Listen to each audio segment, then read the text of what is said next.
টাকা টাকা রে গোলাম। হ্যালো এভরিওয়ান, কেমন আছেন সবাই? ভাবুন তো, যেই মানুষটা নিজের ভালোবাসার মানুষকে ফিরে পেয়েও সত্যিটা জানে না, আর ঠিক সেই সুযোগে চারপাশের মানুষ একের পর এক ষড়যন্ত্র করে যাচ্ছে।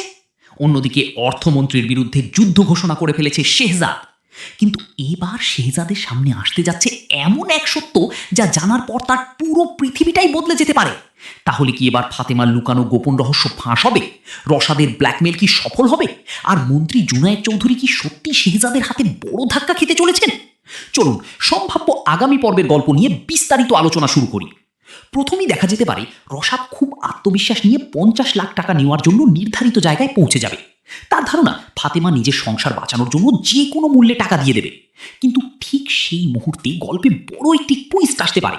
ফাতেমা টাকা নিয়ে এলেও আশেপাশে শেহজাদের লোকজন গোপনে নজরদারি করতে পারে, কারণ শেহজাদের আচরণ দেখে মনে হচ্ছে সে ধীরে ধীরে চারপাশে সবকিছু যাচাই করা শুরু করেছে।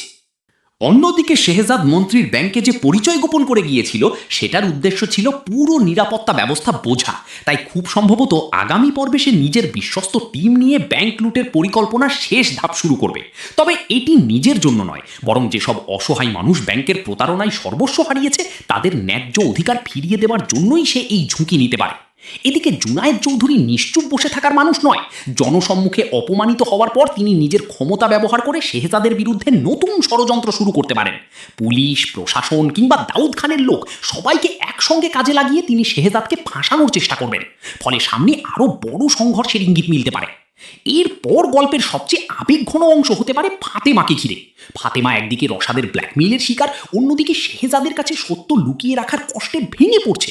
বারবার মনে হতে পারে আর লুকিয়ে রাখা সম্ভব নয়, কিন্তু সত্য বললে যদি আবার নিজের সংসার ভেঙে যায়, এই দ্বন্দ্বই তাকে আরো অসহায় করে তুলবে।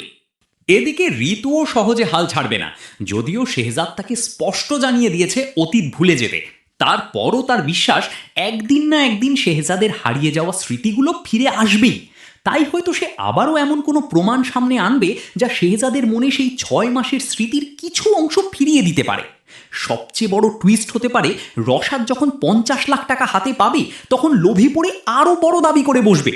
আর সেখানেই তার সবচেয়ে বড় ভুল হতে পারে, কারণ অতিরিক্ত লোভই তাকে শেষ পর্যন্ত শেহজাদের সামনে এনে দাঁড় করিয়ে দিতে পারে।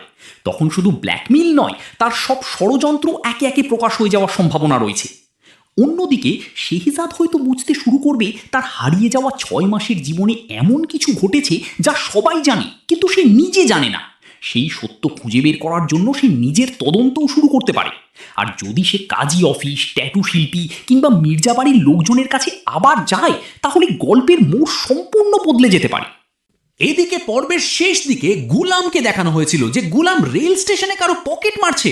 এটা কোন গুলাম? তাহলে কি শেহজাদ এবং গুলাম দুজন আলাদা ব্যক্তি? এতদিন তো আমরা দেখেছিলাম শেহজাদ এবং গুলাম একই ব্যক্তির দুটি রূপ, স্মৃতিভ্রষ্ট গুলাম আবার স্মৃতি ফিরে আসার পর শেহজাদ। তাহলে রেল স্টেশনে যে গুলামকে দেখানো হয়েছে সেটা কি সত্যি আলাদা কোনো ব্যক্তি? এই রহস্যগুলোই উন্মোচিত হবে আগামী পর্বে। সব মিলিয়ে আগামী পর্বে একদিকে থাকবে মন্ত্রী বনাম শেহজাদের ক্ষমতার লড়াই, অন্যদিকে থাকবে ফাতেমার গোপন সত্য, রশাদের ব্ল্যাকমেইল, ঋতুর অপেক্ষা এবং শেহজাদের হারিয়ে যাওয়া স্মৃতি ফিরে পাওয়ার নতুন ইঙ্গিত। যদি সত্যিই এমনটা ঘটে তাহলে পরবর্তী পর্বটি হতে পারে পুরো সিরিজের অন্যতম টানটান ও চমকপ্রদ একটি এপিসোড। তবে মনে রাখবেন, এগুলো সম্পূর্ণ সম্ভাব্য বিশ্লেষণ ও পূর্বাভাস। প্রকৃত গল্প নির্মাতারা যেভাবে এগিয়ে নেবেন পর্বটি সেভাবেই প্রকাশিত হবে। আজকের বিশ্লেষণ এখানেই শেষ। ভিডিওটি ভালো লাগলে অবশ্যই একটি লাইক দিন, আপনার মতামত কমেন্টে জানান এবং এমন নিয়মিত ড্রামা এক্সপ্লেইন পেতে চ্যানেলটি সাবস্ক্রাইব করে পাশে থাকা বেল আইকনটি অন করে রাখুন। সবাই ভালো থাকবেন, সুস্থ থাকবেন। আল্লাহ হাফেজ।